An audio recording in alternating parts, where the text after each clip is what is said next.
Howdy guys, how's it going out there? Rooster and 10, roostercb.com, and I hope you guys can find a little bit of humor in this video the way I did just now, experiencing this firsthand.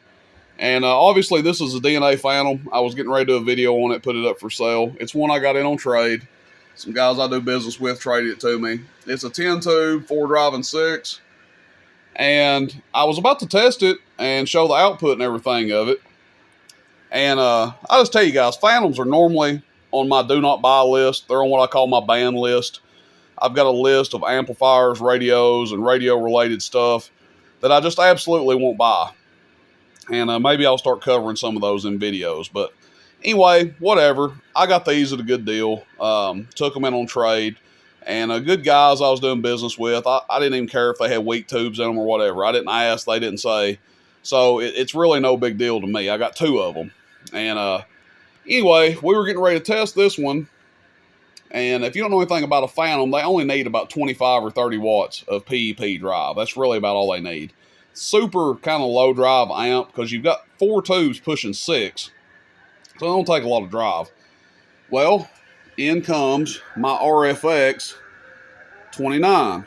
And some of you guys are already going to see where this is going. This radio has been in many videos, and it has the RFX 95 kit on the back of it. So when the kit is activated, this radio will do about 100 watts PEP and about 35 or 40 average.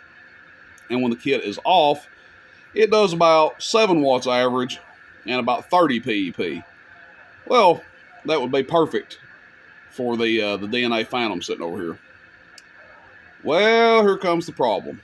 It's been so long since I've used this radio, and I used it to test a 8-pill 454 bass the other day, which it needed the 100 watts.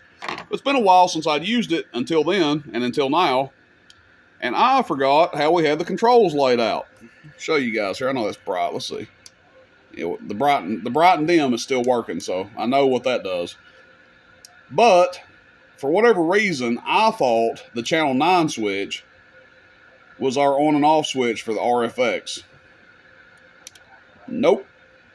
It's the CB and PA switch. And guess what? When it's in CB, it's doing 100 watts. When it's in PA, it's doing about 30 watts.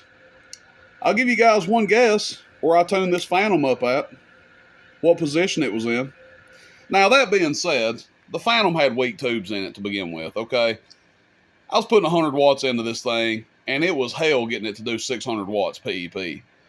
Now, to the Phantom's credit, it didn't arc, it didn't spark, it didn't yell for mercy, and, it didn't let any smoke out. So that was kind of unbelievable in itself. But I successfully definitely finished off the tubes in it. It didn't let out any smoke or anything, but it won't hardly do anything now. It'll occasionally try to put out a little bit of power.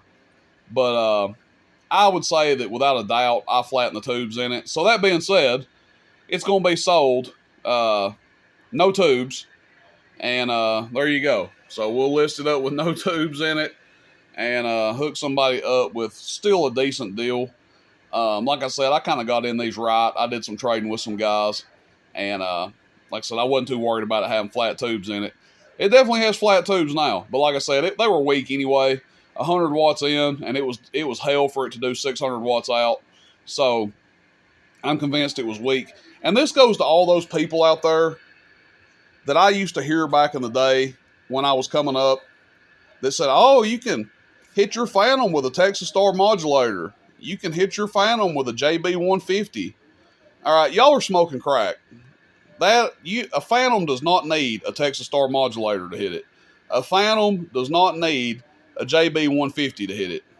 It needs a tram, a Cobra 2000, a set of Brownings, or something like that.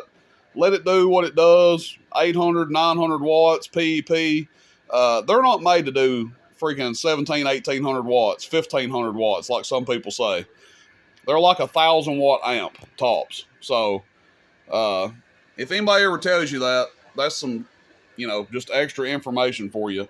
Still people out there spreading that kind of crazy information and wonder why 6LQ6s are $50 and $60 a piece. because you got goobers out there driving Texas Star modulators into them. Or they're driving their RFX 29 into it that does 100 watts. All right, guys, that's it. I'm going to take the tubes out of this thing, take some pictures of it, get it listed up. Again, everything else should be fine in it. Transformers and stuff are good. And a lot of people like to gut these, or not necessarily gut them. What they'll do is they'll leave the transformers out, or leave the transformers in, and then they'll gut everything else and put like a single 4CX 250B in there, a little budget 250B box. That's it, everybody. Again, these things have been kind of a curse for me going way back. I've never had good luck with them, and my bad luck continues, even though this one was self-inflicted. Rooster and 10, roostercb.com. And yep, I blow stuff up, tear stuff up just like the rest of you guys. It happens to all of us. See you, bye.